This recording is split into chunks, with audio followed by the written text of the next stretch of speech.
Welcome to this video for using TallyJ for the head tellers. There's other videos for tellers that might be more interesting if you want to watch those first, or it doesn't matter, you can start right here. For a head teller, you're going to be the one that logs into the system. Everyone else will be able to join an election through here. When they go to join an election, they'll click an election over here and type in a code that you give them, but there aren't any right now because you're not signed in. So you have to go to the login, and I'm already logged in. So I will log in, and then it will give me a list of elections. If this is your first election, I'll make another video later about how to create an election and upload a list of names. What I'm going to do is log in and select an election and get right into it. So I'm going to click on login, and after I've selected the name in the election from my list of elections, I'm right in here. So I'm just going to go through quickly some of the features here. For yourself, please go into the site, take a look on each page. There's a few instructions. Look at every one of these little blue circles with an eye in them. It explains what's going on. Across here are the states of the election. So the initial setup is what you're going to probably do at home or the day before the election, just to import all the list of names, make sure everything's set up. Go into configure the election, get that all set up. Once that's done, then you go to before tallying, and that's at the beginning of the election event where people are coming in the door. If you're going to use the front desk, you can use that. If after people have been registered on the front desk you want to use the roll call, that's great, and you can actually use this on a computer that's connected to a projector at the front of the hall and show people's names on there. Once all the ballots have been collected by you, then you'll adjourn with the rest of the tellers to the tellers room and start counting the ballots. And you'll want to use this count envelopes page to see how many ballots were registered, how many people were registered, and that should be the exact same count as the number of pieces of paper that you have, the number of ballots that you have. Once that's all reconciled, you can go on to the tallying ballots. This is where all the tellers will sit at computers and start entering ballots using this button here. While that's going on, you can have your screen sitting on monitor progress, and it will show how many ballots have been entered. Once all the ballots are entered, you run analyze ballots, and that will look for any spoiled ballots, reanalyze everything, show you the results, show you any discrepancies or counts that aren't right, and once that's all resolved, it'll show you the number of ballots cast for each person, and you can look for tie votes. Actually, it will show you where there's a tie, and you can also look for where there's something that's very close to a tie. You might want to decide to do a recount of the ballots just to make sure. Once that's all done, and sorry, this is under reviewing as well. Once you're in reviewing, you can analyze those ballots. Then there's reports that you can run. You can print those off on paper or look at them on the screen. You can also display the teller's report, but generally that's when you go to approved, then you can display the teller's report without any warnings up on the front screen for people in the hall to see the full results, all the stats and the list of names. So that was a real quick overview. As you change these buttons up top, all the other tellers who happen to be connected into your election, their screen changes as well. And you can see that in the teller videos that I've put up on YouTube. Let's go back to initial setup and go into configure this election. When you first come in, this is mostly empty, and you can see that I've already put some things in here, and that's okay. If you're moving from version 1.8, you can actually, or you're doing some testing, you can actually import files from that older system into this. So up here you have the name, and again, I'm not going to spend a lot of time, but each of these information boxes tells you more about this. So at the least, you're going to want to set up the name, and it might just be something like LSA or Rizwan or something like that. And convener is the name of your community if you're or your unit if it's a unit election. The election date, when the actual election is being held.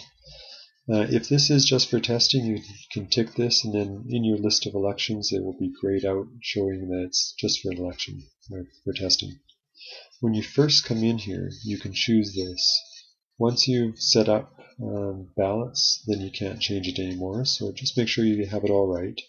Generally, for a local spiritual assembly, it's a normal election with 9 people. If it's a unit convention, you'd choose unit convention, and you'd say how many on your ballot, whether it's 3 or 6 or 25, and usually 3 for the next highest number to be reported on. Everyone on the list, generally for a local assembly, everyone on the list, voters list, can vote, and everyone can be voted for. Something like a national convention, the only people who can vote are delegates, but everyone in the community can be voted for. This down here is where you would show your election on the home page so that your tellers can join in. This access code is what you're going to want to give to other people. You can make it something funny or easy to remember, like it's snowing outside, or something like that, or sunny day. Something that's easy to remember, but it's also your security code. The rest generally you leave unchecked unless you want to change how your election works. So that's about it. Locations, most communities won't have different locations, but if you do have voting stations or multiple locations where people can come and vote on election day, then you would enter names for those elections here or locations here, and then later when ballots are being entered, they would identify which location they're in while those ballots are being entered.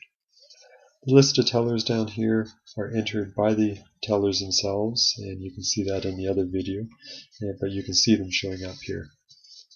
So that's about it for the setup of the election. I'll worry about importing names later. That would generally be done during your setup time as well. You can also edit names. So if you have to go in and make some changes or do some other things, let me just see. So as I start to type, it highlights the ones that match. So I can choose this person.